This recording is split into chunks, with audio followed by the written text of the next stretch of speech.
Hello and good day to all my beautiful and fellow scientists. We're back again at tackling math and science with your favorite sensei, that is me, Sensei Mohao. And we are back again with another lesson of hydrates or stoichiometry. So tell your friends to tell their friends and their cousins that hey, Sensei is back with a fresh lesson. And yeah, I know it's been a very long time without posting a new lesson, but due to unforeseen circumstances, but I assure you that we are back with a blast. So we'll be consistent in posting new lessons each and every week. So let's start. So in this lessons we will be dealing with hydrates. So most of you all may ask what are hydrates. So this is a picture I got from Google just to show you an illustration or a photograph of what we will be dealing with instead of just writing notes for you, So here we'll be dealing with hydrated cobalt chloride. It's this formula here, C2 is for cobalt chloride, so it's hydrated. You can say 6 waters in it, so yeah, just 6 molecules of water. So a hydrate is a solid crystalline substance that has certain number of water molecules. It has 6 water molecules as part of its structure. So for example, it's like this. When it's hydrous, or it has water molecules in it. So an anhydrous salt is when it's hydrate minus the water. So it's like this cobalt chloride only, without the salt, without the water molecules in it. So just for information, kindly note that for a substance or a compound to move from a hydrate to an anhydrous salt, they just use heating, either maybe by a Bunsen burner or any other form of heating that they can use, just to heat this, and the water molecules will evaporate. Then it will be, so then in the beaker we will only be left with cobalt chloride. So you can see that it changed the color from being reddish and now it's a bit bluish, and you can see that here it was a bit moist, a bit moist, like sand in a way, like sand that is sand in a way. It was like sandy and moist here, and here you can see it's like more or less like dry sand. It even changed the color from being reddish to bluish. Okay, so we're gonna start dealing with, I'm gonna tackle type of exam lessons questions that you may come across in the near future, in the exam of September. I know September they do 10 tests, so in the 10th test of September and also in the final exam. So I'm gonna now start tackling questions on how you tackle such questions when coming to hydrates. Okay, so let's begin. So now this is just a normal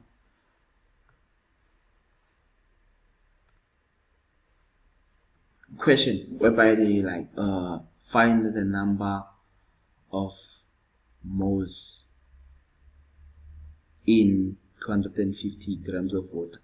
So this is how you're gonna do such kind of a question. So now here they didn't so let's say maybe because we do not have the how many number of moles, if it was like this, we would know that there are gonna be 6 number of moles.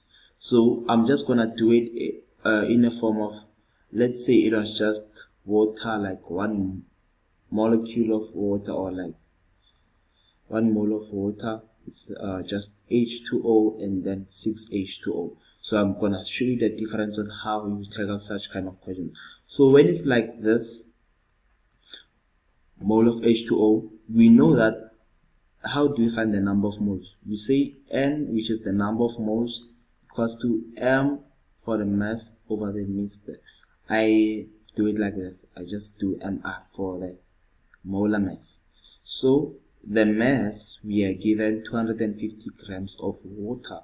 So now we know that for 1 molecule of water, H2O, what is the mixture of water? It's for hydrogen. Let's go to the periodic table. Let me zoom in. Hydrogen is here at the top. So you can see hydrogen, the molar mass is 1. So it's hydrogen times 2, which is 1 times 2, since it's H2O. So it's hydrogen times 2, which is 1 times 2, which is 2, plus added by oxygen, which is 16. Oxygen is 16 for oxygen, and we only have 1 hydrogen atom in the molecule. So let's go back. So it's 1 times 2, which is for the hydrogen, which is the 2 atoms, plus 16, which is 16 plus 2, which is 18 gram per mole. So it's 250 divided by 18. Then we will know that how many moles are there in this 250 grams. So now it's 250 divided by 18. It's 250 divided by 18. The answer we will get 13,888. It's like 8 recurring. So we'll just take it here, 13,88. So we now know that there are 13,88 moles in just 250 grams of water. So now whenever we have like a compound in this way, 6H2O, we know that how many molecules of water are there? We have 6 molecules of water. So now this number here stands for only 1 molecule of water. Sorry for that, 1 molecule of water. So now we're gonna do it like this, 250. Let's say it was just the same mass, in the same mass. So it's 250 for the mass divided by 6 multiplied by 18, since we know that 18 is for only 1 molecule of water, and we're looking for 6, so we just multiply that molar mass by 6. So it's 6 times 18, 6 multiplied by 18. The answer will get 108. 108. So now we know that the number of moles in this 6 molecules of water, it's 2,32.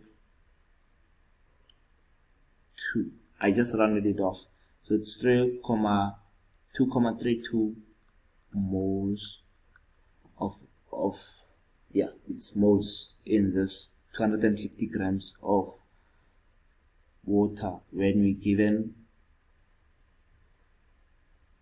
this, that we have 6 number of moles. So this was the first question. So let's try tackling the next ones.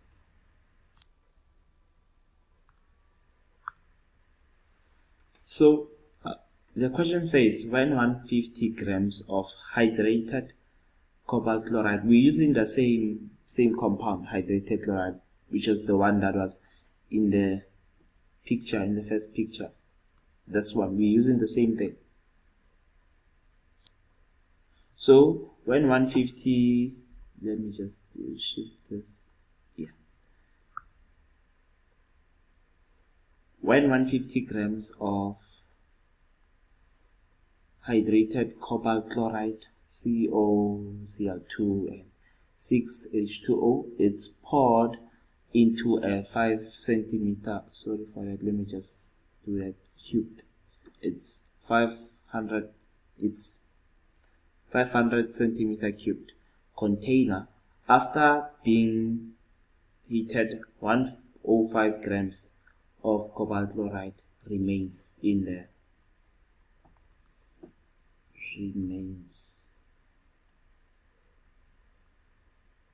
105 cobalt chloride remains in the beaker or in the container. So now we must find, number one, the first question, the mass of the water molecules.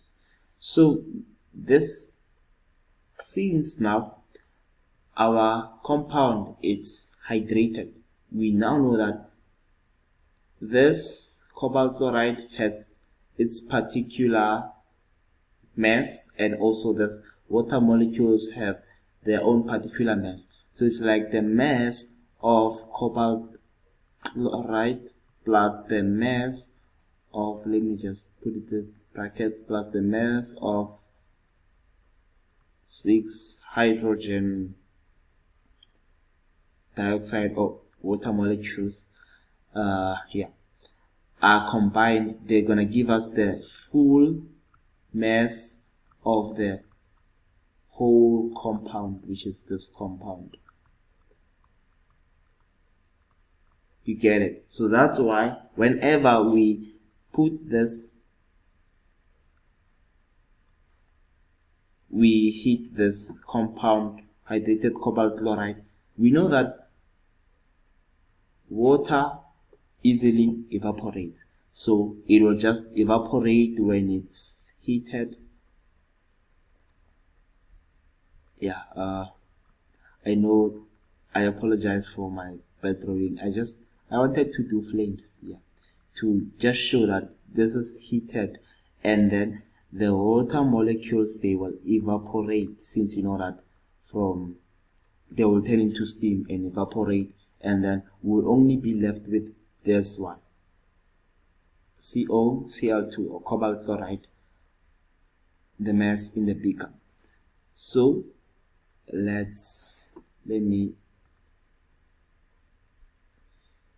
now let me erase that.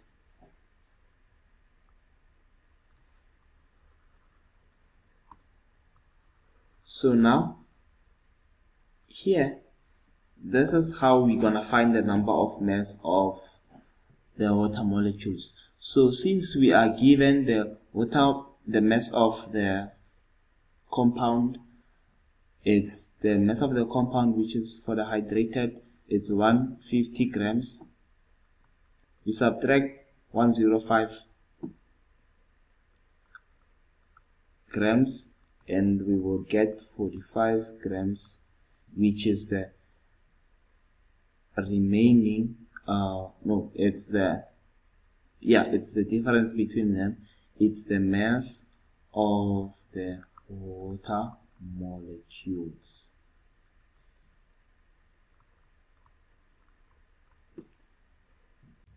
So now we gotta find the second question says find the concentration of the water molecules. Since we found that 45 grams was the mass of the water molecules in question 1, so now we know that concentration, this is the formula we're gonna use, N, which is the number of moles over the volume, and you can see that we are given the volume 500 decimeter cubed. So let's first start noting down everything that we have in data. We have the volume is in 500 centimeter cubed, and we know that we have to convert this to meters decimeter cubed. So now decimeter cubed. Secondly, we have the mass in and the number of moles. We can easily find the number of moles. So now the number of moles, we know that it is for 6 waters, it's 6 H2Os. We know that H, it is 1 multiplied by 2, which is the mass, and oxygen we have 16, which is the mass of oxygen, and we multiply all of this by 6. We're gonna get 2 here plus 16, which is gonna give us 18 multiplied by 6.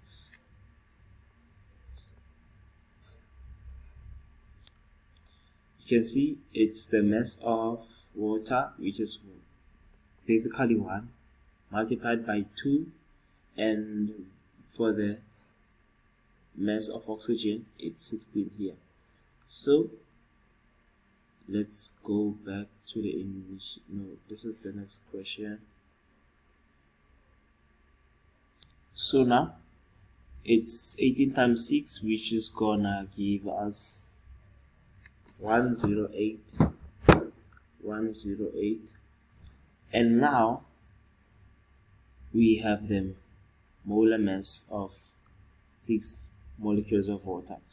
And now we can still use this, or we can use this equation. If you don't want to find the number of moles first, we can just do everything in just one go, so that we can save time and stop and not write a lot of things.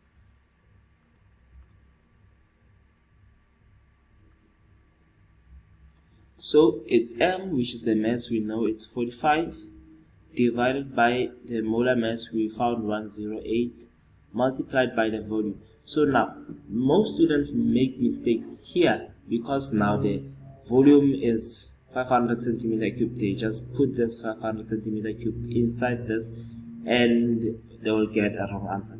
So note that always the volume is in decimeter cubed. So how do you convert from decimeter cubed to centimeter cubed, or vice versa? So now here's a smaller way you can use. It's an easy way. So it's King Henry. Here it's the SI unit. Either it can be in meters cubed, or or inches, or so forth. So it's King for K, which is kilometer. Henry died disease called measles. So now here we know that.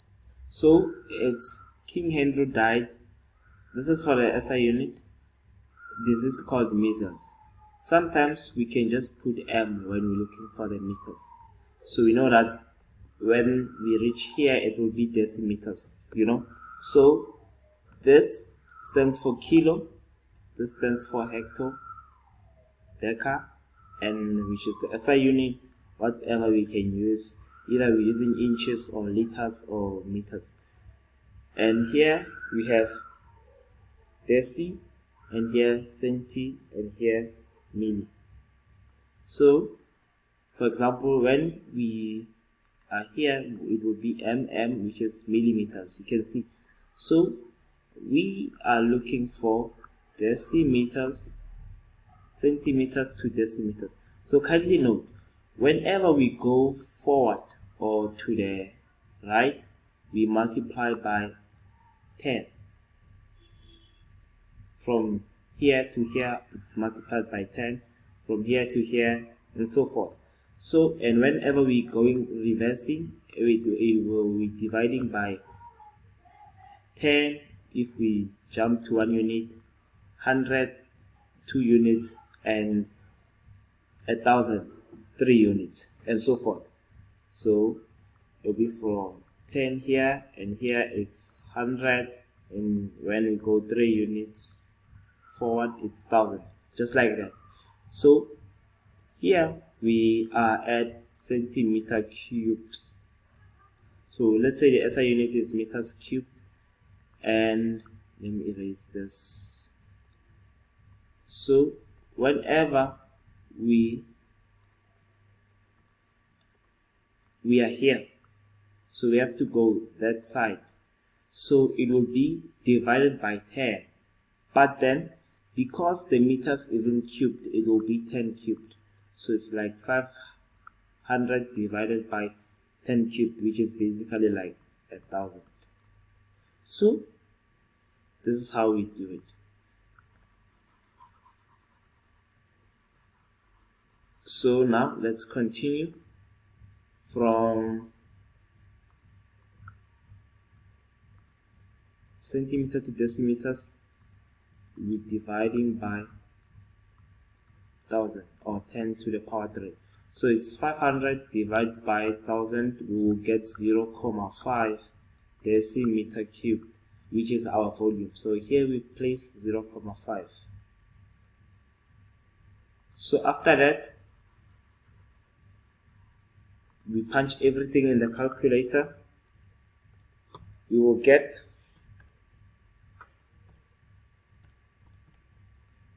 5/6. 5/6, which is basically 0.833333 recurring. So we're just running off to 2 decimals. It will be mole per decimeters cubed. So now we have found the volume of the water molecules. So number 3, the percentage. So whenever we are looking for the percentage, let me shift this to the other side so I can get space. So whenever we're looking for the percentage, note that the percentage of cobalt chloride solution in relation to, sorry for that, not correct spelling, to the hydrated cobalt chloride compound.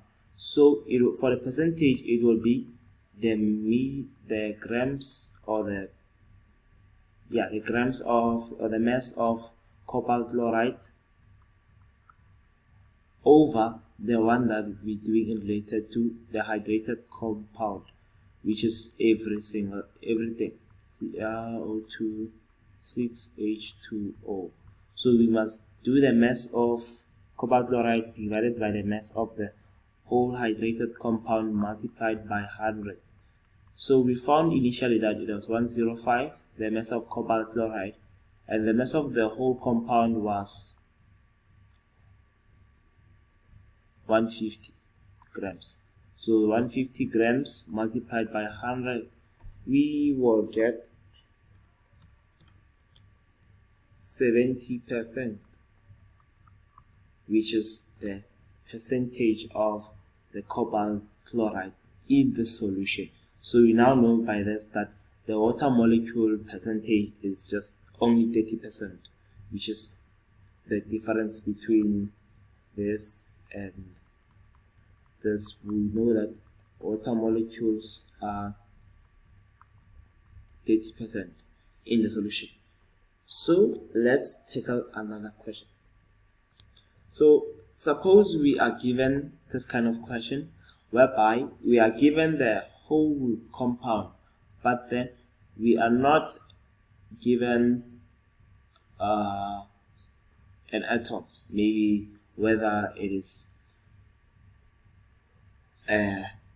hydrogen here or chloride or whatever in here. So we must find this this molecule, this atom here.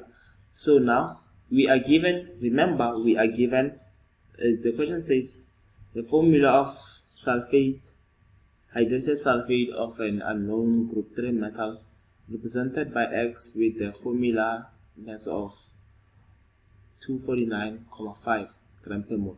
So now this 245 gram per mole It's the molar mass of the whole compound, hydrated compound, and we are solving for this atom that should be here.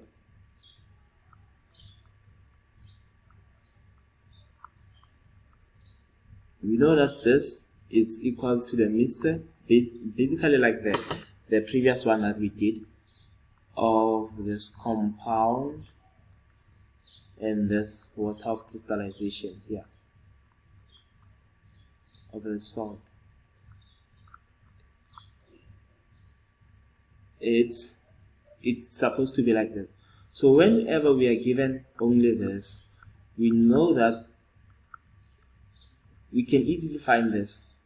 We know it will be the unknown group 3 metal added by the mixture of SO or molar mass of SO4 or sulfate. For sulfate, you know it's 32 plus 16 multiplied by 4 added by 5 molecules of water. We know for water it will be 18 for 1 molecule, so for 5 molecules it will be 90. So it was X plus 32 plus, let's do this in the calculator, it will give us 64, I think. 64 added by 90. So it is X. So basically it's like we are solving for X here. Added by this and this and this. So let's punch everything here in the calculator and then we shift it to the other side.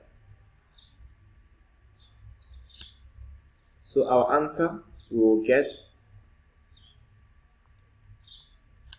186. So it's X plus 186 equals to 249.9. So 249.9, subtract this. Our answer will be, so our answer will be 63, oh, I did a mistake here. Let me erase that. It was 5, yeah. This was gonna affect the answer. And here's 5. So our answer will get 63.5, which is basically, when we look in the periodic table element with this molar mass, we will definitely know that it's the one that's supposed to be here. So let's go to our periodic table. So this one, 63.5, you can see. So Cu, copper, it's the one, the element that is missing there. So X, it's this element, Cu, copper. So now we know that it is Cu. So the whole compound is Cu, SO4, 5 waters. So it is hydrated copper sulfate, if they may ask for the name, but this is the formula of it. So for today our lesson ends here. So I'm very much grateful if you have watched the video. If you have not yet subscribed to our channel, please do the right thing and tell your friends to tell their friends, their cousins, that the sensei is back with a bang. It's back with a fresh new lesson of crystallization and hydrates. So it was nice doing the lesson with you. Sharp.